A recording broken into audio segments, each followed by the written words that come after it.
The House of Representatives passed a major anti-Semitism bill on Wednesday, which would crack down on anti-Semitism on college campuses as protests rage nationwide. So you're now not saying that this is going to be for everybody. This is just through the Department of Education. Legislation was opposed by 21 Republicans and 70 Democrats. The legislation seeks to make the Department of Education adopt the International Holocaust Remembrance Alliance's definition of anti-Semitism when enforcing the 1964 Civil Rights Act on college campuses. Now, I had to look it up. What is the International Holocaust Remembrance Alliance's definition of anti-Semitism? Well, they define anti-Semitism as, and I'm quoting, a certain perception of Jews, which may be expressed as hatred towards Jews. It also defines it as a heretical and physical manifestation of anti-Semitism and directed towards Jewish or non-Jewish individuals and or their property, towards the Jewish community, institutions, and religious facilities. Examples of anti-Semitism include calling for the harming of the Jewish people in the name of racial or extremist view of religion, and accusing Jewish people of inventing and or exaggerating the Holocaust. The Combat Anti-Semitism movement hailed the passage as a momentous achievement, but said work remains to be done to get it through the Senate and President Joe Biden's desk. While we celebrate this milestone, our work is far from over. We now need to urgently call upon Senate Majority Leader Chuck Schumer to prioritize the Anti-Semitism Awareness Act. Okay, so there are the 20 Republicans in the House that stood up. Florida Representative Matt Gaetz opposed the bill. He said, this is a hate speech bill. Anti-Semitism is wrong, but the legislation is written without regard for the Constitution, common sense, or even common understanding of the meaning of the words. If this bill would pass, the gospel itself would meet the definition of anti-Semitism under the terms of this bill. Democratic lawmakers, including House Minority Leader Hakeem Jeffries, has also called for the passage of the bill. The Countering Anti-Terrorism Act, or Anti-Semitism Act. The bill would combat anti-Semitism through the appointment of a new presidential advisor that would be charged with implementing the White House's coordinated strategy in dealing with anti-Semitism. What could possibly go wrong here?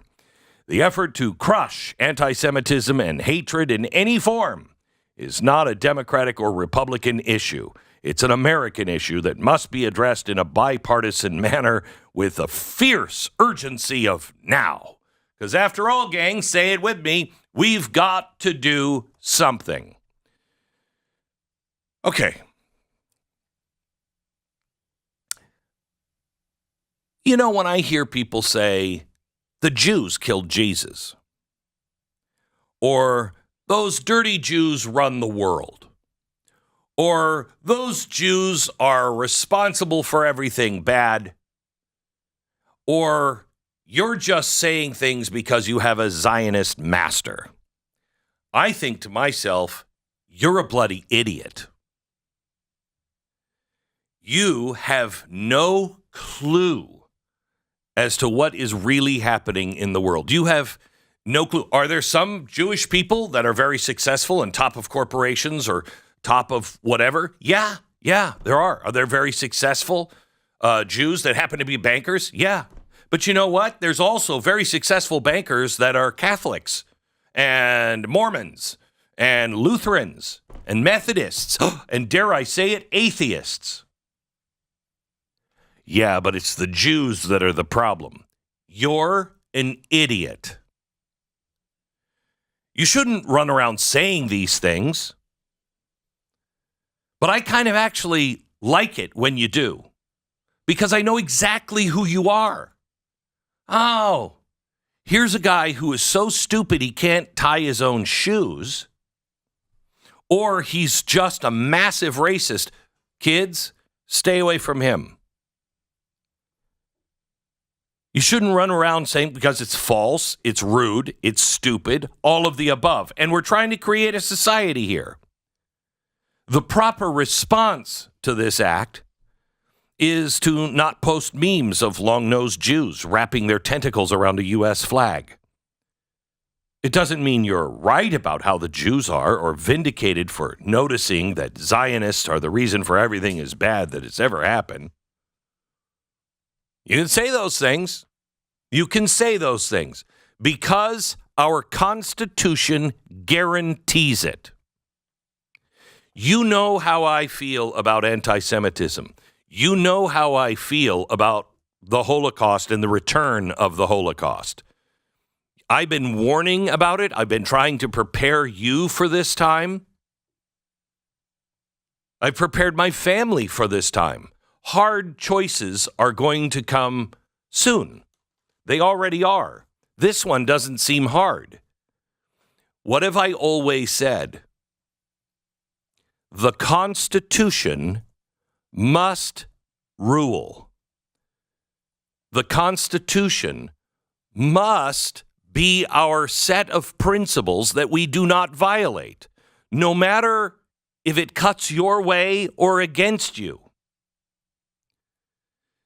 This act, you would think that someone like me that is very supportive of the Jews in Israel would be all for.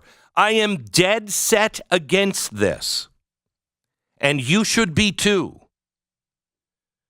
Something can be legally permissible and morally repulsive at the same time. Speech needs to be protected, not the stuff we all agree on, but the stuff we don't agree on. The only speech that needs protection is the speech that a lot of people, the majority, find absolutely abhorrent. Congress doesn't understand. You cannot legislate hatred away. You can't pass a bill. You know what happens? All you do is you create speakeasies of hate. They go into the closet. They go into another room where they can't be heard. And it just becomes a festering pool of hate that at some point will break out. The only one that can remove hatred from hearts is God. We can do our part. Does that mean that jerk protesters can prevent Jewish students from entering their own classroom? No, that's not speech. In the public square, and I mean that electronically as well, those who are standing up and quite honestly spreading the lies about the Palestinians and Hamas and saying, no, they're not, they're good, they're great, there's not a problem there. As much as it kills me to say it, I stand with them on freedom of speech only.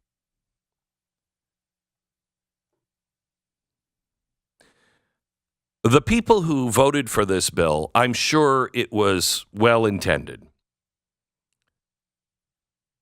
But they're misguided by human nature itself.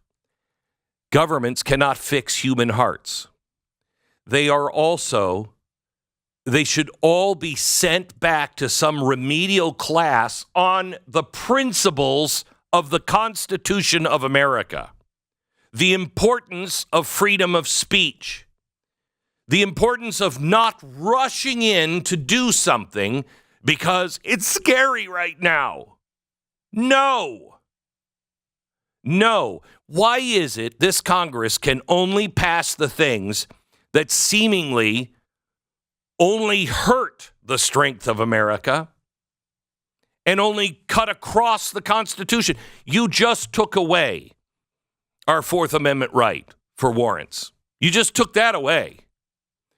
You're now just passed another bill that is bringing people who have escaped Gaza and are Palestinians. Remember, 97% of them in the latest poll hate America. about 70% of them were all for Hamas, in the 80 percentile range of supporting October 7th. Congress, you just passed a bill that are bringing those people in to America and settling them here in America. What the hell is wrong with you? You live in the upside down world. I don't. I still live in the world where where America is all about protected rights.